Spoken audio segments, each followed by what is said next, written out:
जय श्री कृष्ण। राधे राधे। आप सभी को आजा एकादशी व्रत की हार्दिक शुभकामनाएं। तो इस पावन अवसर पर अपने सुनते हैं आजा एकादशी व्रत में सुनी जाने वाली संपूर्ण कथा। तो सारे भक्तजन इस कथा को श्रद्धा भाव से पूरा सुने। कथा को लाइक करते हुए ज़्यादा से ज़्यादा व्रत रखने वाले भक्तों में शेयर करें। भगवान श्री हरि के आशीर्वाद से आपके सारे मनोरथ पूर्ण हों। तो श्री हरि के चरणों का ध्यान करते हुए सच्चे मन से कहिए, गणेश जी महाराज की जय हो, लक्ष्मीपति नारायण की जय हो, तुलसी माता की जय हो, लक्ष्मी माता की जय हो, गौ माता की जय हो, हमारे इष्ट देव, कुल देव तथा समस्त देवी देवताओं की जय हो। एक बार अर्जुन कहने लगे कि हे पुंडरीकाक्ष, मैंने सावन शुक्ल एकादशी यानी कि पुत्रदा एकादशी का सविस्तार वर्णन आपके मुखारबिंद से सुना था। सुनकर मुझे बहुत ही अच्छा लगा, लेकिन मेरे मन को अब भी तृप्ति नहीं हो रही है। तो अर्जुन की बात सुनकर श्री कृष्ण भगवान मुस्कुराकर कहने लगे कि हे अर्जुन, तुम्हारे मन को तृप्ति क्यों नहीं हो रही है? जो भी तुम्हारे मन में शंका है या तुम कुछ पूछना चाहते हो, निसंकोच मुझसे कहिए। तो यह सुनकर अर्जुन ने हाथ जोड़कर कहा कि हे पुंडरीकाक्ष, मैं आपके मुखारबिंद से भाद्रपद माह के कृष्ण पक्ष में जो एकादशी आती है उसके बारे में भी जानना चाहता हूँ। मुझे सविस्तार बतलाने की कृपा कीजिए। इस एकादशी का नाम क्या है तथा इसके व्रत करने का विधान क्या है? इस दिन कौन से देवता की पूजा की जाती है और इस व्रत को करने से कौन से फलों की प्राप्ति होती है? तो अर्जुन की जिज्ञासा देखकर भगवान श्री कृष्ण बहुत ही प्रसन्न हुए और कहने लगे कि हे कुंती पुत्र, भाद्रपद माह के कृष्ण पक्ष की एकादशी को आजा एकादशी कहा जाता है। इस एकादशी का व्रत करने से सभी पाप नष्ट हो जाते हैं। इस लोक में और परलोक में मदद करने वाली इस एकादशी व्रत के समान दूसरा कोई व्रत नहीं है। इस दिन भगवान श्री हरि विष्णु के ऋषि के स्वरूप की पूजा की जाती है। अब मैं तुम्हें आजा एकादशी व्रत से जुड़ी हुई एक पौराणिक कथा सुनाता हूँ। ध्यान पूर्वक सुनना। पौराणिक काल में भगवान श्री राम के वंश में अयोध्या नगरी में एक चक्रवर्ती राजा हुए थे। उनका नाम था हरिश्चंद्र। तो राजा हरिश्चंद्र अपनी सत्यनिष्ठा और ईमानदारी के लिए बहुत ही प्रसिद्ध थे।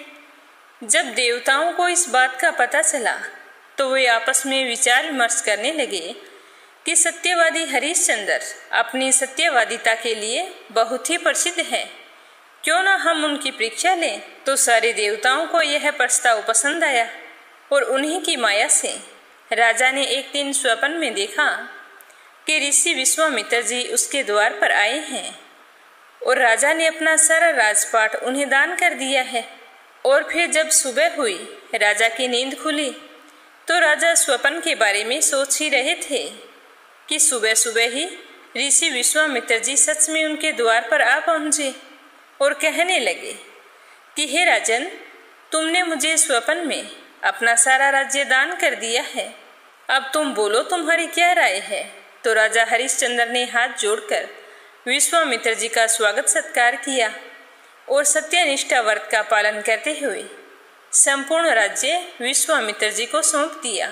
तो ऋषि विश्वामित्र जी यह देखकर कहने लगे कि हे राजन, मुझे कुछ भेंट स्वरूप दक्षिणा भी दो। तो राजा ने जैसे ही अपने मंत्रियों को आज्ञा दी कि राजकोष से कुछ मुहरें लेकर आओ, तो ऋषि विश्वामित्र जी ने कहा कि हे राजन, तुम ये क्या कर रहे हो? अभी अभी तो तुमने अपना सारा राजपाट मुझे दान करने का संकल्प किया है और अब इसी के राजकोष से तुम मुहरें मंगवा रहे हो। क्या तुम्हें नहीं मालूम कि तुम्हारा सब कुछ दान किया जा चुका है और इन सब पर अब मेरा अधिकार है? तो अब तुम किस हक से राजकोष से मुहरें मंगवा रहे हो? तो ऋषि विश्वामित्र की बात सुनकर राजा ने हाथ जोड़कर कहा कि हे प्रभु, मुझसे गलती हो गई, पर मैं तुम्हारी दक्षिणा उधार रखता हूँ, समय आने पर लौटा दूंगा।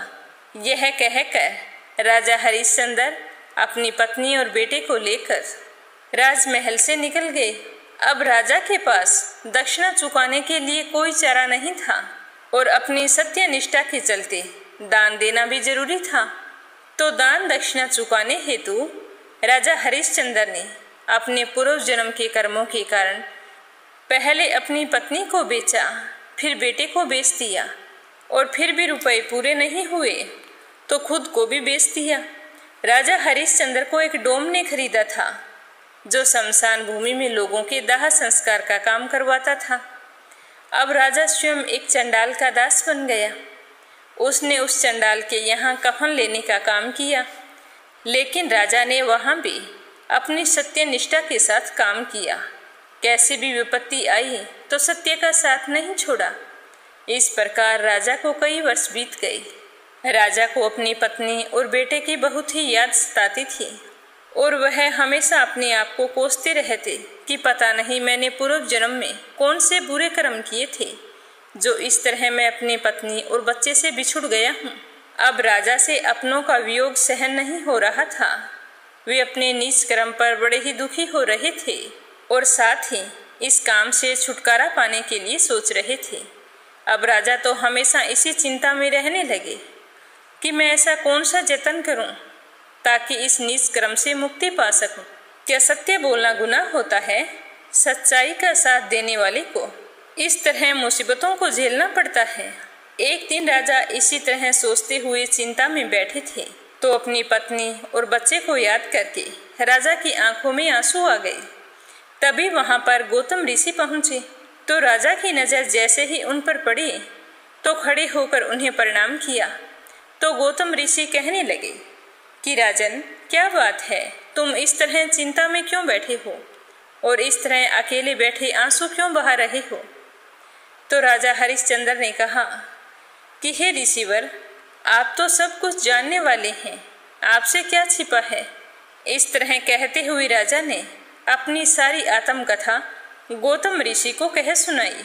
तो राजा हरिश्चंद्र की दुख भरी कहानी सुनकर महर्षि गौतम भी अत्यंत दुखी हुए और उन्होंने राजा से कहा कि हे राजन, तुम्हारे साथ बहुत बुरा हुआ है, लेकिन मैं तुम्हें इससे छुटकारा पाने के लिए एक उपाय बताता हूँ।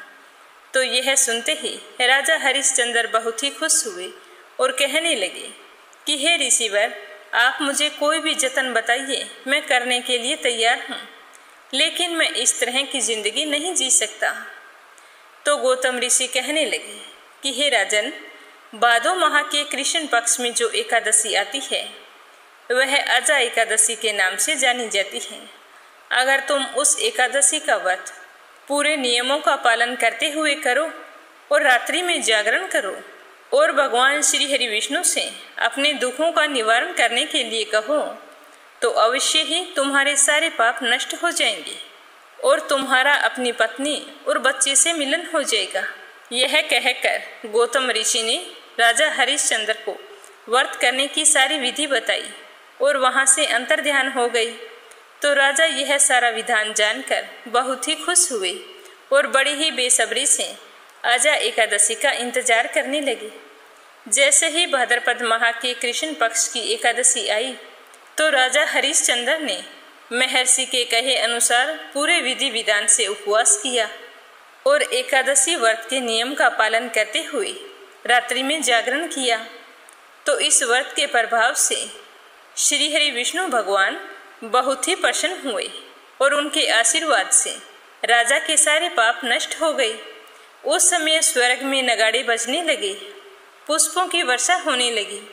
तभी राजा ने देखा कि उनके सामने पितामह ब्रह्मा, विष्णु जी, महेश तथा देवेंद्र आदि देवता खड़े हैं और वहीं पर उनकी पत्नी राजसी वस्त्र तथा आभूषणों से परिपूर्ण थी और रानी के पास उनका बेटा भी खड़ा था। तो यह देखकर राजा को बहुत ही खुशी हुई और उन्होंने अपने बेटे को गले से लगा लिया और मन ही मन विष्णु जी का ध्यान करने लगे। तो एकादशी व्रत के प्रभाव से ही राजा को अपनी पत्नी और अपना बेटा वापस मिल गया और इसके साथ साथ राजा को अपने राज्य की पुण्य प्राप्ति हुई। और यह सब कुछ राजा की परीक्षा लेने के लिए किया गया था, परंतु अजा एकादशी व्रत के प्रभाव से रची गई सारी माया समाप्त हो गई और राजा अपनी पत्नी और पुत्र के साथ अपने नगर को लौट आए और सुखपूर्वक शासन करने लगे। अपने जीवन के समस्त सुखों को भोगते हुए अंत में बैकुंठ धाम को चले गए।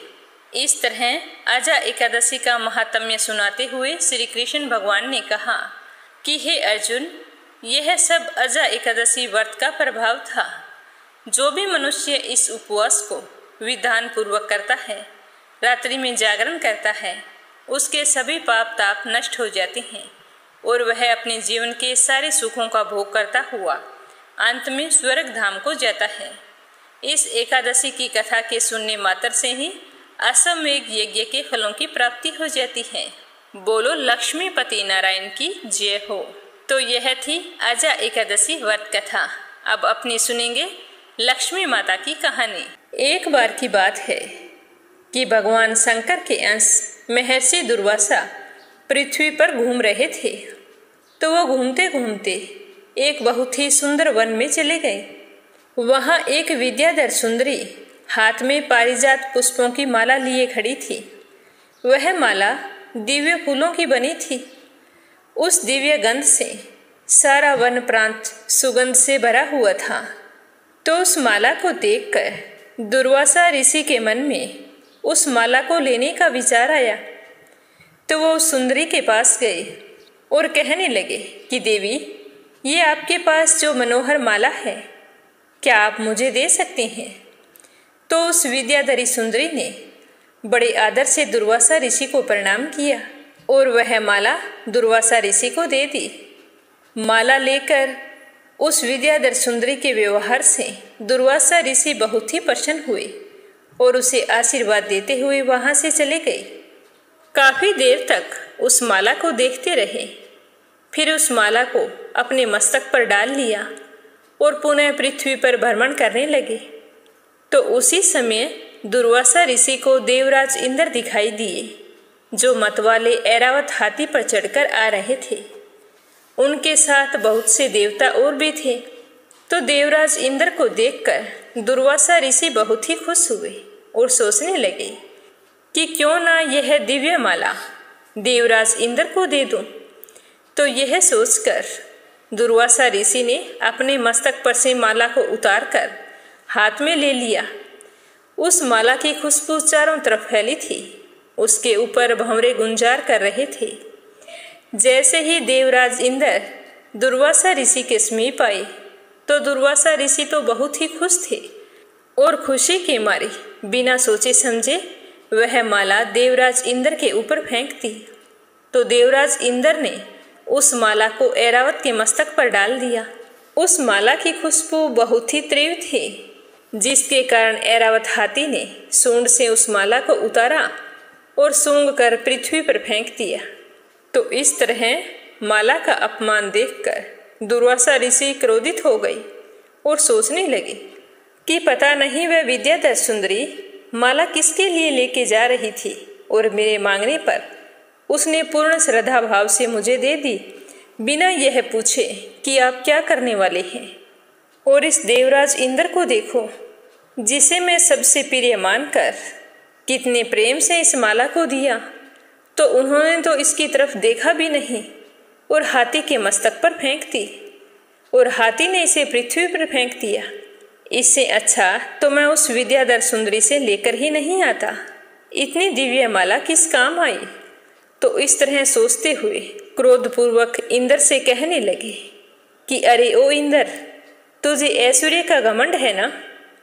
धन के घमंड से तेरा हृदय दूषित हो रहा है। तुझ पर तो जड़ता छा रही है। तुझे किसी से कोई मतलब नहीं है। किसी के प्रेम भाव और श्रद्धा से ऊपर आज तेरा घमंड हो गया है। आज तूने मेरी दी हुई माला का आदर नहीं किया। हाथी पर फेंकने से पहले एक बार माथे से तो लगा लेता, देख तो लेता कि वह माला कोई साधारण माला नहीं है। तूने इस माला को फेंककर अच्छा नहीं किया है। वह माला नहीं थी, वह तो श्री लक्ष्मी जी की धाम थी। माला लेकर तूने प्रणाम तक नहीं किया। इसीलिए मेरा श्राप है कि तेरे अधिकार में स्थित तीनों लोकों से लक्ष्मी जी बहुत ही जल्द अदृश्य हो जाएगी और तेरा सारा घमंड चूर चूर हो जाएगा।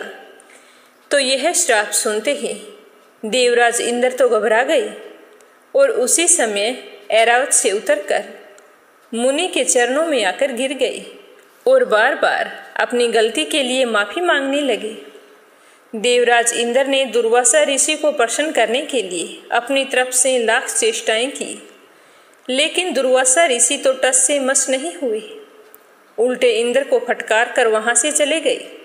दुर्वासा ऋषि के चले जाने के बाद दुखी होकर देवराज इंद्र ऐरावत पर सवार हुए और अमरावती को लौट गए।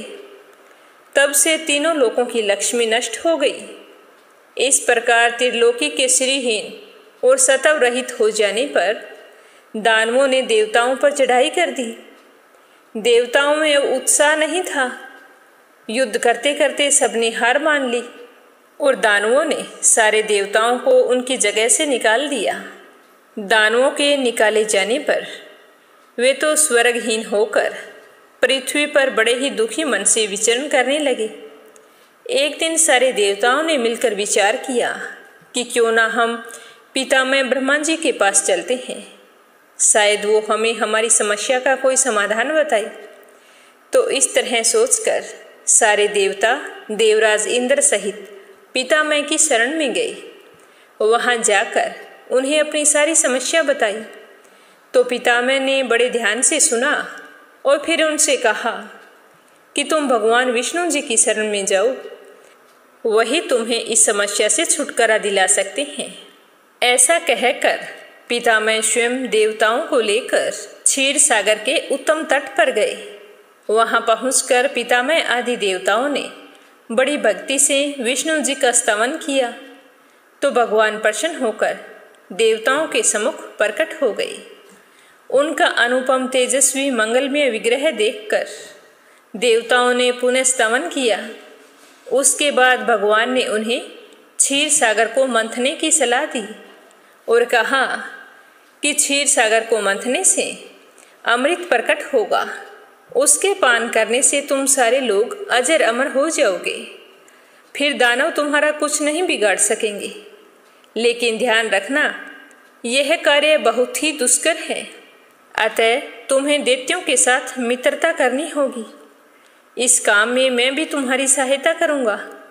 तो यह सुनकर सारे देवता बहुत ही प्रसन्न हुए और भगवान श्री हरि विष्णु की आज्ञा पाकर देवताओं ने दानवों के पास जाकर मित्रता का हाथ बढ़ाया और उन्हें अपना साथी बना लिया और फिर दैत्यों से संधि हो जाने के बाद अमृत प्राप्ति के लिए प्रयास करने लगे। वे भांति भांति की औषधियां लाए, उन्हें क्षीर सागर में छोड़ दिया। फिर मंदराचल पर्वत को मथाने और वासुकी नागराज को रस्सी बनाकर बड़े वेग से समुद्र मंथन का कार्य आरंभ किया। भगवान ने वासुकी की पूंछ की ओर देवताओं को कर दिया और मुख की ओर दैत्यों को लगा दिया और फिर मंथन का काम शुरू हो गया। मंथन करते समय दैत्यों को वासुकी के मुख की ओर लगाया हुआ था, तो वासुकी के मुख से जो जहरीली अग्नि निकल रही थी उसे झुलसकर सारे दैत्य निस्तेज हो गए और उसी निश्वास वायु से विक्षिप्त होकर बादल वासुकी की पूंछ की ओर बरसते थे, जिससे देवताओं की शक्ति और बढ़ती गई। भक्त वत्सल भगवान श्री हरि विष्णु स्वयं कच्छप का रूप धारण करके क्षीर सागर में घूमते हुए मंदराचल के आधार बने हुए थे और वे ही एक ही रूप से देवताओं में और एक रूप से दैत्यों में मिलकर नागराज को खींचने में भी सहायता कर रहे थे। एक अन्य विशाल रूप से जो देवताओं और दैत्यों को दिखाई नहीं देता था, उन्होंने मंदराचल को ऊपर से दबा रखा था। इसके साथ ही वे नागराज वासुकी में भी बल का संचार कर रहे थे और देवताओं की शक्ति भी बढ़ा रहे थे। तो इस प्रकार मंथन करने पर क्षीर सागर से कामधेनु, वारुणी देवी, कल्प वृक्ष और अप्सराएं प्रकट हुई। इसके बाद चंद्रमा निकले, जिसे महादेव जी ने उन्हें अपने मस्तक पर धारण किया। समुद्र मंथन के दौरान ही हलाहल विष प्रकट हुआ, जिसे भगवान भोले शंकर ने अपने गले में धारण किया था। उसके बाद अमृत का कलश हाथ में लिए हुए धन्वंतरी भगवान का प्रादुर्भाव हुआ। यह देखकर देवताओं और दानवों में बड़ी प्रसन्नता हुई। सबके अंत में क्षीर सागर से भगवती लक्ष्मी देवी प्रकट हुई। वे खिले हुए कमल के आसन पर विराजमान थी।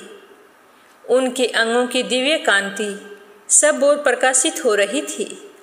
उनके हाथ में कमल शोभा पा रहा था। उनका दर्शन करके देवता और महर्षिगण प्रसन्न हो गए। उन्होंने वैदिक श्री सूक्त का पाठ करके लक्ष्मी देवी का स्तवन करके दिव्य वस्त्र आभूषण अर्पित किए। वे उन दिव्य वस्त्र आभूषणों से विभूषित होकर सबके देखते ही देखते अपने सनातन स्वामी श्री हरि विष्णु भगवान के वक्ष स्थल में चली गई। तो इस तरह भगवान को लक्ष्मी जी के साथ देखकर सारे देवता बड़े ही प्रसन्न हुए, लेकिन दैत्यों को बड़ी निराशा हुई। फिर उन्होंने क्रोधवश धन्वंतरी भगवान के हाथ से अमृत का कलश छीन लिया। लेकिन उसी समय भगवान श्री हरि विष्णु ने मोहिनी रूप धारण किया और उन्हें अपनी माया के द्वारा मोहित करके सारा अमृत देवताओं को पिला दिया। उसके बाद इंद्र ने बड़ी विनय और भक्ति के साथ लक्ष्मी जी की पूजा अर्चना की। तो यह देखकर श्री लक्ष्मी बहुत ही प्रसन्न हुई और देवराज इंद्र सहित सभी देवताओं को मनोवांछित फल प्रदान किया। तो इस तरह देवराज इंद्र को अपनी खोई हुई श्री लक्ष्मी पुनः प्राप्त हो गई और फिर दैत्यों को युद्ध में हराकर अपना राज्य पुनः प्राप्त कर लिया। बोलो लक्ष्मी माता की जय हो। अब अपने सुनते हैं तुलसी माता की कहानी। बोलो तुलसी माता की जय हो। एक समय की बात है, गांव की सारी औरतें तुलसी जी को जल सिंचा करती थी। तो वहां पर एक बुढ़िया भी रोजाना तुलसी में जल सींचने आया करती थी। जब सारी महिलाएं जल सींचकर घर चली जाती तो बुढ़िया तुलसी माता से कहती कि हे तुलसी माता, सत की दाता, मैं बिरलो सिंचूं तेरो, तू कर निधार मेरो। बेटा दे बहू दे, पीताम्बर की धोती दे, मीठा मीठा ग्रास दे, बैकुंठ में बास दे, 11 के दिन मोत दे, चंदन का काट दे, अच्छा राज दे, खाने को दाल भात दे और कृष्ण जी का कांधा दे। तो यह सुनकर तुलसी माता तो सूखने लगी। तो तुलसी माता को यूं सूखते हुए देखकर एक दिन भगवान ने पूछा कि हे तुलसी, तुम दिन प्रतिदिन सूखती ही क्यों जा रही हो? तो तुलसी माता कहने लगी कि मेरे मन की मत पूछो। तो भगवान ने कहा कि मैं नहीं पूछूंगा तो कौन पूछेगा? तो तुलसी माता कहने लगी कि यहाँ पर गांव की सारी महिलाएं मुझे जल सींचने आती है। जब सारी चली जाती है तो एक बुढ़िया मुझसे कहती है कि तुलसी माता, मैं बिरलो सिंचूं तेरो, तू कर निधार मेरो। पीताम्बर की धोती दे, बेटे पोतांगो ठाट दे, मीठो मीठो भात दे, 11 दिन मोत दे, कृष्ण जी गो कांदो दे और चंदन गो काट दे। यह सुनकर मैं तो सूखती ही जा रही हूँ कि मैं उसकी सारी मनोकामनाएं पूर्ण कर दूंगी, पर कृष्ण जी का कांधा उसे कहाँ से दूंगी? तो तुलसी जी की बात सुनकर श्री कृष्ण भगवान कहने लगे कि जब वो मरेगी तो मैं कंधा देने आ जाऊंगा। तुम बुढ़िया माई से यह बात कह देना और तुम हरी भरी हो जाओ। तो ऐसा करते करते समय बीतता गया। एक दिन बुढ़िया की मृत्यु हो गई। बुढ़िया के मरने पर सारा गांव इकट्ठा हो गया। उसका अंतिम संस्कार करने के लिए उसे उठाने लगे। तो वह बुढ़िया तो इतनी भारी हो गई कि उसकी अर्थी किसी से टस से मस नहीं हो रही थी। तो सारे कहने लगे कि यह तो बड़ी संस्कारी थी, बहुत पूजा पाठ करती थी, ना कोई पाप किया, फिर भी इतनी भारी कैसे हो गई? अब इसका अंतिम संस्कार कैसे करेंगे? इतने में वहां पर एक बूढ़ा ब्राह्मण आया। ब्राह्मण के वेश में स्वयं श्री कृष्ण भगवान थे। वो कहने लगे कि अरे भाई, ये भीड़ कैसी है? तो सारे गांव वाले कहने लगे कि क्या बताएं, यहाँ पर एक बुढ़िया की मृत्यु हो गई है और वह इतनी पापिन थी कि उसकी अर्थी भी नहीं उठाई जा रही। आज तो वो बहुत भारी हो गई है। तो भगवान कहने लगे कि मुझे इसके कान में कुछ कहने दो, फिर ये अपने आप हल्की हो जाएगी। तो सारे गांव वाले कहने लगे कि मरे हुए के कान में भी कभी कुछ कहा जाता है? ये तो मर गई है, तुम्हारी बात कैसे सुनेगी? तो एक बुजुर्ग व्यक्ति बोला कि कोई बात नहीं, इसे भी अपने मन की निकाल लो, क्या पता इसकी बात सच हो। तो भगवान बूढ़े ब्राह्मण के भेष में गांव वालों की आज्ञा पाकर बुढ़िया के पास गए और उसके कान में कहा कि माई, तू अपने मन की निकाल ले, पीताम्बर की धोती ले, मीठा ग्रास ले, बैकुंठ में वास ले, चटक की चाल ले, चंदन का काठ ले, झालर की झंकार ले, दाल भात और कृष्ण जी का कंधा ले। तो भगवान की यह बात सुनते ही बुढ़िया तो हल्की हो गई और भगवान अकेले ही उसे अपने कंधे पर उठाकर ले गए। तो यह देखकर सारे गांव वाले हैरान हो गए। बुढ़िया को मुक्ति मिल गई और वो बैकुंठ चली गई। हे तुलसी माता, जैसे आपने उस बुढ़िया माई की मुक्ति की, वैसी सभी की करना, सभी को सुख सौभाग्य देना और अंत काल में जिस तरह उसे कांधा दिया, हमें भी देना। प्रेम से बोलो तुलसी माता की जय हो। एक समय की बात है, यमुना पार के एक गांव में दो औरतें रहा करती थी। एक का नाम था गंगा और दूसरी का नाम था माया। गंगा और माया दोनों रोज यमुना पार से नाव में बैठकर वृंदावन आती और वहां आकर जगह जगह घूमकर सब्जी बेचा करती थी। गंगा और माया रोज इसी तरह सुबह से शाम तक सब्जियां बेचा करती थी। जब उनकी सारी सब्जी बिक जाती तो वो दोनों यमुना के किनारे बैठ जाती और अपने घर से लाए हुए भोजन को बड़े ही प्रेम पूर्वक खाने लगती। वो अपने घर से भोजन के लिए रोटी और मक्खन लाया करती और यमुना के किनारे पेड़ की छांव में बैठकर बड़े ही प्यार से खाती और फिर नाव में बैठकर यमुना पार अपने गांव चली जाती। वो दोनों वृंदावन के यमुना पार की थी, फिर भी दोनों भगवान श्री कृष्ण को नहीं जानती थी और ना ही ये जानती कि भक्ति क्या होती है। वो तो केवल सब्जी बेचकर गुजारा करना और अपना पेट भरना जानती थी। एक दिन गंगा और माया सब्जी बेचने वृंदावन आई और आज उनकी सब्जी जल्दी बिक गई। तो दोनों एक दूसरे से कहने लगी कि बहन, आज तो हमारी सब्जी जल्दी बिक गई है। काफी दिनों से ये पहली बार हुआ है कि इतनी जल्दी हमारी सब्जी बिकी है। तो गंगा कहने लगी कि माया, अब तुम बताओ, अब अपने क्या करेंगे? इतनी जल्दी घर जाकर क्या करेंगी? तो माया कहने लगी कि बहन देखो, सामने मंदिर है, उसमें कथा हो रही है। तो सुनकर गंगा कहने लगी कि बहन, कथा क्या होती है? तो माया कहती है, अरे बहन, यह तो मुझे भी नहीं पता कि कथा क्या होती है, पर सब लोग कहते हैं कि कथा होती है। आज हम कथा सुनने जा रहे हैं, कथा सुनकर आ रहे हैं, तो चलो आज हम भी चलकर सुन लेते हैं कि कथा क्या होती है। तो गंगा और माया दोनों मंदिर में कथा सुनने के लिए चली गई और वहां जाकर भक्तों के बीच में बैठकर कथा सुनने लगी। कथा में गुरुजी बड़े ही प्रेम भाव से भगवान की चर्चा सुना रहे थे कि भक्तों, जिसने भगवान से प्रेम नहीं किया उसका जीवन बेकार है। जिसका प्रेम श्री कृष्ण के चरणों में नहीं हुआ उसका जीवन बेकार है। भगवान को प्राप्त करना ही मनुष्य जीवन का लक्ष्य है। यह मनुष्य जीवन सिर्फ हमें भगवान की प्राप्ति करने के लिए ही मिलता है। पर मनुष्य इन सब बातों को भूल गया है कि इस जगत में आने का क्या उद्देश्य है। सारे मनुष्य संसार में पैसा इकट्ठा करने में लगे हुए हैं। तो इस तरह की बातें सुनकर गंगा और माया दोनों बहुत ही प्रभावित हुई। फिर वो नदी किनारे जाकर एक दूसरे से कहने लगी कि बहन माया, देखो गुरुजी ने आज क्या कहा है कि भगवान श्री कृष्ण के चरणों में अगर प्रेम नहीं हुआ तो यह मनुष्य जीवन बेकार है। फिर माया कहती है कि बहन गंगा, क्या हमारा जीवन बेकार है? तो गंगा कहने लगी कि गुरुजी की बात सुनकर तो ऐसा ही लगता है कि हमारा जीवन बेकार ही चला जाएगा। तो माया कहने लगी कि बहन तुम बता, कभी तूने श्री कृष्ण भगवान को देखा है?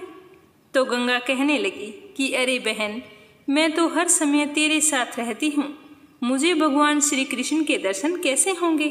तो दोनों आपस में चर्चा करते हुए पूछने लगती है कि भगवान ना जाने कहाँ मिलेंगे और हमें भगवान के दर्शन कैसे होंगे। तो वो दोनों इस तरह से चर्चा कर रही थी कि इतने में वहाँ से एक संत गुजर रहे थे। तो गंगा साधु को देखकर बोली कि बहन, मुझे लगता है कि भगवान साधु संतों के पास जरूर होते होंगे, तो चलो इनके पास से भगवान को लेकर आते हैं। तो वह साधु अपना झूला और सामान यमुना किनारे रखकर स्नान करने लगे। तो गंगा और माया दोनों यमुना किनारे गई और चुपके से साधु का झोला उठाकर आने लगी। तो झोला उठाकर दोनों ने झोले के अंदर देखा तो उन्हें एक डब्बा दिखाई दिया। जैसे ही उन्होंने डब्बा खोला तो उसके अंदर लड्डू गोपाल जी बैठे थे। लड्डू गोपाल को देखकर गंगा कहने लगी कि बहन माया, भगवान मिल गए हैं। ये देखो, भगवान तो यहाँ पर डिब्बे में बैठे हैं। भगवान लड्डू गोपाल को देखकर माया रोने लगी। फिर गंगा बोली कि अरे बहन माया, तू रो क्यों रही है? अब तो हमें भगवान मिल गए हैं। तो वो कहती है कि हे भगवान, आपको बाबा जी ने इतने समय से डिब्बे में बंद करके रखा है। अरे देखो तो सही, भगवान का एक पाँव तो टेढ़ा हो गया है। मुझे तो लगता है कि यह बाबा भगवान को डराता धमकाता है। प्रभु, अभी तो बाबा यहाँ नहीं है, वो तो स्नान कर रहे हैं। आप थोड़ी देर के लिए पाँव सही कर लीजिए। पर भगवान ने अपना पाँव सीधा नहीं किया। तो गंगा कहने लगी कि भगवान तो अपना पाँव सीधा नहीं कर रहे हैं। मुझे तो लगता है कि इतने समय में डिब्बे में बंद रहने से इनका पाँव अकड़ गया है। ना जाने इस बाबा ने भगवान को इस डिब्बे में कब से बंद कर रखा है। चलो कोई बात नहीं, अब तुम्हारा पाँव मैं सीधा करूँगी। यह कहकर उन्होंने अपने खाने की पोटली में से मक्खन निकाला और भगवान जी के मालिश करने लगी। तो भगवान ने उन दोनों के इतने प्रेम को देखा तो उनकी श्रद्धा भक्ति पर रिझ गए और अपने भक्त के प्रेम के लिए अपने हाथ और पांव सीधे कर लिए। तो यह देखकर माया बहुत ही खुश हुई और कहने लगी कि देख माया, भगवान ने अपने मालिश करने से अपने हाथ पांव सीधे कर लिए हैं। फिर कहने लगी कि हाथ पांव तो सीधे कर लिए हैं, पर मुझे लगता है कि भगवान को बहुत ही जोरों की भूख लगी है, क्योंकि इस बाबा ने पता नहीं इन्हें कुछ खिलाया भी है या नहीं। चलो हम अपना खाना इन्हें खिला देते हैं। इतना कहकर गंगा और माया अपने भोजन के लिए लाई हुई रोटी और मक्खन का भोग भगवान को लगाने लगी। इतने में वहाँ पर साधु बाबा स्नान करके आ गई। साधु बाबा को देखकर गंगा और माया वहाँ से भागने लगी और भागते भागते कुछ दूर जाकर रुक गई और कहने लगी कि अरे ओ बाबा, आपने भगवान को इतना डराया धमकाया और डिब्बे में बंद कर दिया। इतना डराया धमकाया ना करो। तुमने तो डरा धमका कर एक डिब्बे में बंद कर दिया, तो वो डिब्बे में बैठे तो पाँव टेढ़ा करके बैठ गए और उनका पाँव तो टेढ़ा ही रह गया। आज हम ना देखती तो पता नहीं क्या होता। देखो, हमने उनका पाँव सीधा कर दिया है, अब तुम उन्हें फिर से टेढ़ा मत कर देना। जब साधु ने लड्डू गोपाल को देखा तो लड्डू गोपाल के दोनों हाथ पैर बिल्कुल सीधे थे। तो यह चमत्कार देखकर उन दोनों महिलाओं को रोकने के लिए उनके पीछे भागने लगे और बोले कि रुक जाओ, भागो मत, मैं तुम्हें कुछ नहीं कहूँगा। पर वो दोनों बाबा की बात सुनकर नहीं रुकी। उन्हें डर था कि बाबा हमें पकड़कर कहीं मारे ना। तो वो बाबा की बात बिना सुने ही वहाँ से भाग गई। अगले दिन फिर गंगा और माया सब्जी बेचने के लिए वृंदावन आई। तो आज भी उनकी सब्जी जल्दी बिक गई। सब्जी बेचने के बाद में फिर से वो मंदिर में कथा सुनने के लिए चली गई। कथा में गुरुजी भगवान के नाम की महिमा की चर्चा कर रहे थे। उन्होंने कहा कि भक्तों, अगर आप राधे श्याम जपोगे तो भव सागर से पार हो जाओगे। इसीलिए भगवान के नाम को हमेशा जपते रहना चाहिए। तो कथा सुनकर दोनों अपने घर के लिए जाने लगी। तो माया कहने लगी कि बहन गंगा, तुमने सुना कि गुरुजी ने क्या कहा है कि राधे श्याम जपोगे तो भव सागर से भी पार हो जाओगे। अगर राधे श्याम नाम लेने से हम भव सागर पार कर सकते हैं तो यमुना भी पार कर सकते हैं। तो गंगा कहने लगी कि हाँ बहन, हम रोज इस पार से उस पार आते जाते हैं। हमारा रोजाना 1 रुपया नाव का किराया लगता है, तो जो भी कमाते हैं वो तो खर्च हो जाता है। पर अब से हम भी राधे श्याम जपेंगी और बिना पैसा खर्च किए ही यमुना पार कर जाएंगी। तो गंगा और माया ने गुरु के कहे अनुसार राधे श्याम जपना शुरू कर दिया और जपते जपते यमुना जी की ओर चलने लगी। वहां पहुंचकर यमुना जी के पानी के ऊपर चलने लगी। दोनों राधे श्याम जपती रही और पानी के ऊपर चलती रही। तो इस तरह दोनों ने यमुना को पानी के ऊपर चलकर ही पार कर लिया। तो इस तरह देखकर दोनों बहुत ही खुश हुई। गंगा और माया का श्री कृष्ण के प्रति प्रेम और विश्वास और भी दृढ़ हो गया। अब वे दोनों कृष्ण जी की भक्ति करने लगी। एक दिन गंगा ने कहा कि बहन माया, हमने गुरुजी के कहने पर कृष्ण जी की भक्ति पाई है और गुरुजी के कहने पर ही हमने नाम जपते हुए यमुना को पैदल पार किया है। ऐसा करने से हमारे बहुत सारे पैसे बच गए हैं। तो क्यों ना बहन हम गुरुजी को घर बुलाएं और उन्हें अच्छा सा भोजन करवाएं। तो माया कहने लगी कि ठीक है, तुम जाकर गुरुजी को ले आओ और मैं यहाँ पर भोजन तैयार करती हूँ। तो गंगा गुरुजी को लाने के लिए मंदिर में चली गई। वहाँ जाकर बोली कि गुरुजी, हम चाहते हैं कि आप अपने चरण हमारी कुटिया में रखो। हम आपको भोजन करवाकर कुछ दान दक्षिणा देना चाहते हैं। तो गंगा की बात सुनकर गुरुजी ने कहा कि ठीक है बेटा, मैं तुम्हारे साथ तुम्हारी कुटिया में चलने के लिए तैयार हूँ। तो गंगा गुरुजी को लेकर मंदिर से आने लगी। गुरुजी को लेकर यमुना तट पर आई तो गुरुजी ने देखा कि वहाँ पर कोई नाव नहीं थी। तो वो सोचने लगी कि यहाँ पर तो कोई नाव नहीं है और यह मुझे पार कैसे लेकर जाएगी। तब गुरुजी ने गंगा से पूछा कि बेटी, तुम मुझे यमुना पार कैसे लेकर जाओगी? यहाँ पर तो कोई नाव दिखाई नहीं दे रही है। तो गंगा कहने लगी कि गुरुजी, आपने ही तो हमसे सबसे बड़ी नौका प्रदान की है। तो गंगा सोचने लगी कि जिस तरह हम राधे श्याम बोलकर यमुना पार कर लेते हैं, उसी प्रकार गुरुजी भी राधे श्याम का जाप करके यमुना पार करते होंगे। तो गंगा ने तो राधे श्याम बोला और यमुना में चलने लगी। थोड़ी दूर जाकर गंगा ने पलट कर देखा तो गुरुजी तो जमुना के किनारे खड़े थे। तो देखकर वो कहने लगी कि गुरुजी, आप किनारे पर क्यों खड़े हो? तो गुरुजी ने सोचा कि जहाँ वो चल रही है शायद वहाँ पानी कम हो, इसीलिए वो पानी में से जा रही है। मैं भी इसी तरफ से चला जाता हूँ। तो जैसे ही गुरुजी ने आगे पानी में पांव बढ़ाया तो उनकी कमर तक पानी आ गया। पानी में डूबने लगे। तो गुरुजी कहने लगे कि यहाँ तो पानी बहुत गहरा है और यह पानी में पता नहीं कैसे चल रही है। यह तो कोई आम महिला नहीं है, मुझे तो ये कोई चुड़ैल लगती है जो पानी में चल रही है। गुरुजी को पानी में डूबा हुआ देखकर गंगा घबरा गई और गुरुजी को लेने के लिए वापस आने लगी। गुरुजी के पास आकर उनका हाथ पकड़कर राधे श्याम जपती रही और पकड़कर ले जाने लगी। तो गुरुजी डर के मारे कहते हैं कि अरे मुझे छोड़, मुझे क्यों लेके जा रही हो? तुम मुझे मारना क्यों चाहती हो? मैंने तुम्हारा क्या बिगाड़ा है? लेकिन गंगा ने गुरुजी की बात का कोई जवाब नहीं दिया। वह तो हाथ पकड़कर गुरुजी को थामे जा रही थी और राधे श्याम जप रही थी। तो गुरुजी कहने लगे कि हे भगवान, ये तो मुझे लगता है कि यमुना के बीच में ले जाकर मुझे मारेगी। तो इतने में गंगा गुरुजी को लेकर यमुना पार हो गई और फिर कहने लगी कि गुरुजी, हम यमुना पार आ गए हैं। पर गुरुजी तो डर के मारे कांप रहे थे। फिर गंगा बोली कि गुरुजी, क्या बात है, आप मुझसे इतना डर क्यों रहे हैं? तो गुरुजी कहने लगे कि तुम मुझे मारना क्यों चाहती हो? मैंने तुम्हारा क्या बिगाड़ा है? तुम हो कौन, चुड़ैल हो या भूतनी हो? तो गुरुजी की बात सुनकर गंगा कहने लगी कि गुरुजी, ना तो मैं कोई चुड़ैल हूँ और ना ही मैं कोई भूतनी हूँ, मैं तो आपकी शिष्य हूँ। तो उसकी बात सुनकर गुरुजी कहते हैं कि हे भगवान, मैंने कब इन भूत चुड़ैलों को शिष्य बनाया था? तो गंगा कहने लगी कि गुरुजी, आप ये क्या कह रहे हैं? आपने ही तो कथा में हमें बताया था कि राधे श्याम जपोगे तो भव सागर से पार हो जाओगे।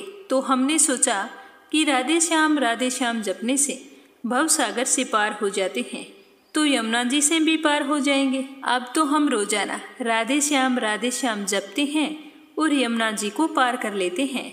अब हमें कोई नाव की जरूरत नहीं होती। तो गंगा की बात सुनकर गुरुजी तो हैरान रह गए और गंगा से कहने लगे कि हे बेटी, तुमने अपने गुरु के वचनों और प्रभु पर इतना दृढ़ विश्वास रखा कि इसके बल पर तुमने यमुना के पानी पर चलकर यमुना को पार कर लिया। बेटी, तुम महान हो। और महान है तुम्हारा प्रभु के प्रति प्रेम और विश्वास। सुनकर आपको कैसा लगा कमेंट करके जरूर बताना और ज़्यादा से ज़्यादा इस कथा को लाइक करके विष्णु भक्तों में शेयर करना। जय श्री कृष्णा। राधे राधे।